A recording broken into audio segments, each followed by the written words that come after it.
Welcome to Storytelling. I'm going to begin with a story of my own. Journey to the End of the World. There was once a young man who was minding his own business, writing his memoirs, when he received a phone call. It was from a friend who asked if the young man would accompany him on an adventure. An unusual adventure of family, fun, and food. Upon reflection, the young man rejected the invitation because all he wanted to do was to finish his memoirs, and besides, he took himself way too seriously for family, fun, and food. But upon further reflection, he thought, what is life without family, without fun, and without food? Thus he cast his memoirs aside and prepared for the journey to dangerous and distant lands, lands that bear strange names. The land of Waikiki, Oahu, and the land of Maui. Upon the day of his journey, there were many hazards to overcome. A 12-hour plane ride, a 7-hour layover with strangers near and far, and treacherous monsoon-like rains which lasted for days. When they arrived, they kissed the good earth and decided to eat fish and red velvet pancakes. After 9 days of brave adventures, making interesting friends, climbing rugged mountains, and surfing the high seas, they prepared for the remote and difficult land of Maui. It was so difficult they decided to rent 300 horses contained in 6 cylinders, a black convertible motor car. They needed this powerful mode of transportation to summit Mount Haleakala, a foreboding monstrosity, to say the least.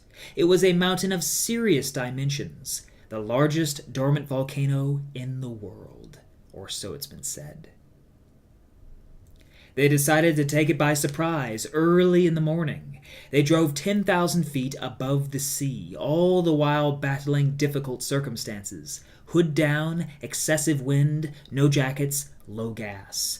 Any mistake would have meant instant death.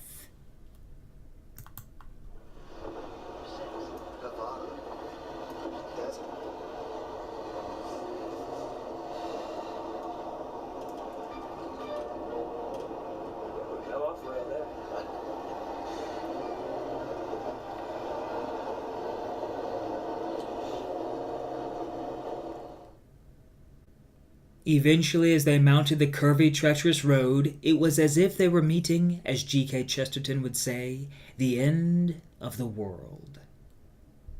And so they finally saw it, a cluster of observatories, intended to peer into the depths of eternity. Now, I know that many of you may choose not to believe this tale. Sir Arthur Conan Doyle once said, "There's many a man who never tells his adventures, for he can't hope to be believed." Well, I tell you, believe. I began with a story of my own in order to illustrate the importance and the power of stories. Stories are powerful, and I believe that storytelling is one of the most important skills you can ever learn. Well, why is this? Well, there are several reasons. First, stories connect people together. Think of the president when he delivers his State of the Union address before Congress and the American people each year. He doesn't just recount facts and figures on the state of the nation. He tells stories of real people in order to connect deeply with his audience. Also, stories inspire and they motivate people to take action. I can remember watching a movie of the famous basketball player Pistol Pete Maravich when I was 10 or 11 years old. This movie inspired me to become a great basketball player as well. I practiced every day and I wanted to become a professional basketball player. Well, that never worked out, but I did become a very good ball player in high school and in college, and this movie definitely inspired me to do that. Stories also help leaders lead. Think of Aragorn. If you ever watched Lord of the Rings or read the books, you'll remember Aragorn. He was a king and a leader, a warrior. Well, there is a famous scene in The Return of the King in which Aragorn is riding back on his stallion. They are about to be attacked by the forces of Mordor. They are greatly outnumbered. It does not look like a good situation. But Aragorn rallies his troops together by telling them a motivational story. and he motivates them to fight against the forces of Mordor, even though they will probably all die. So that is a great example of a leader using a story in order to lead his troops or his followers. Stories also help us understand the nature of reality, and stories reveal deep, hidden information. Think of the parable of the prodigal son told by Jesus Christ and recounted in Luke 15:11 through 32. You can see a picture of the prodigal son and his father on the right. Well, this is a beautiful and meaningful story, but it reveals information about God and what he is like. God is always ready to forgive, and all of us need his forgiveness. Now think about everyday life. What do you remember about your grandparents? What did you tell your friend yesterday? What do you hope to be remembered for? And what attracts you to certain people? Well, I dare say that it's a story. I'm sure you remember good stories about your grandparents. And I'm sure you told your friend a story yesterday or maybe a few days ago. And I'm sure that you want to be remembered in a positive way. Well, this can be boiled down into a story. And what attracts you to certain people? Well, it's probably the story of their life, how they overcame difficult circumstances, suffering, and pain. So stories are vital and very important to everyday life. Now think of the great stories of human history. They inspire us to think deeply about the meaning of life and the nature of reality. They inspire us to make important decisions, and they inspire us to live differently. Great stories can impact a lot of people for generations. Now I would like to share some of the great stories with you. Les Miserables was written by Victor Hugo and published in 1862. It's considered one of the greatest stories of all time. Les Miserables means wretched ones. Victor Hugo was a Frenchman. He wrote about French society in the 1800s during a very difficult time, a time in which there were many fights, battles, and revolutions. Well, this story is placed in revolutionary France, and it's about redemption. It's about law and grace, and it's about the power of sacrifice and love. It's a very impactful story even today. There have been many plays, there have been movies and music that have been made based on Les Miserables.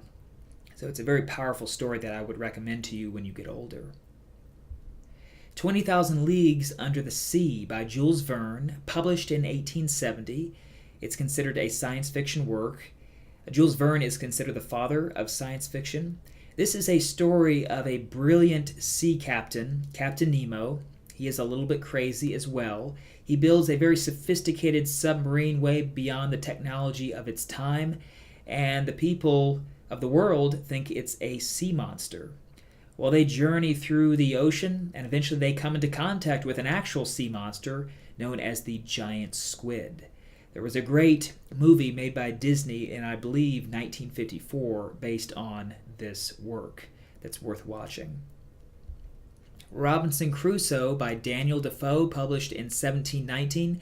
This is a story of survival, how one man survived a shipwreck, and he had to live on a deserted island for years. He had to cook his own food, hunt his food, build a shelter, take care of himself when he was deathly ill. It's a story of how one man survives on his own and how he eventually finds God. Moby Dick by Herman Melville, published in 1851, is considered America's only epic novel. It is a grand novel, one of the most famous of all time. It's about a giant whale called Moby Dick and a sea captain known as Captain Ahab, who is seeking to cast revenge on this whale because this whale bit off his leg. Pilgrim's Progress by John Bunyan, published in 1678. The genre is Christian allegory. This is one of the most successful and famous books of all time. I have read it. It is very interesting.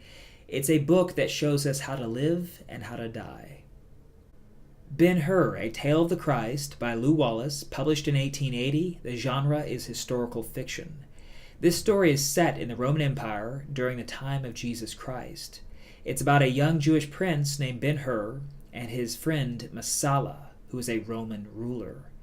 They began life as friends, but they ended as enemies, and their relationship culminated in the famous chariot race in the Circus Maximus of Rome. This is one of the most famous scenes in all of literature and in film. A film called Ben-Hur, based on this book, was made in 1959. This book is worth reading, and the film is worth watching. Messala and Ben-Hur were enemies, and it's the story of how revenge almost destroyed the life of Ben-Hur, but he met Jesus Christ and his life was transformed. There are many other great stories. The Brothers Karamazov, The Lord of the Rings, The Scarlet Letter, To Kill a Mockingbird, Alice's Adventures in Wonderland, and of course one of my favorites, The Martian Chronicles, written by Ray Bradbury. And I'm sure you could add many stories of your own. Well, how do you tell a story? Well, this is what we are going to be going through together in storytelling, but I want to give you a couple of nuggets of wisdom from a great storyteller named Flannery O'Connor. You can see her on the right. She said the fact is that anybody who has survived his childhood has enough information about life to last him the rest of his days. If you can't make something out of a little experience, you probably won't be able to make it out of a lot. The writer's business is to contemplate experience. So you don't have to wait until you get a college education to write great stories. Begin with your own experiences. She also said any discipline can help your writing: logic, mathematics, theology, and of course, and particularly, drawing. Anything that helps you see, anything that makes you look. The writer should never be ashamed of staring. There is nothing that doesn't require his attention. So she's saying don't just focus on the art of writing. If you're interested in mathematics, study mathematics. If you're interested in theology or the study of God, study theology. If you're interested in drawing, draw. All of these areas can enhance your ability to tell a story. And it's also very important to pay attention to things and to people around you. In closing, here's an overview of the storytelling course. You will develop a premise. This is your story's basic idea.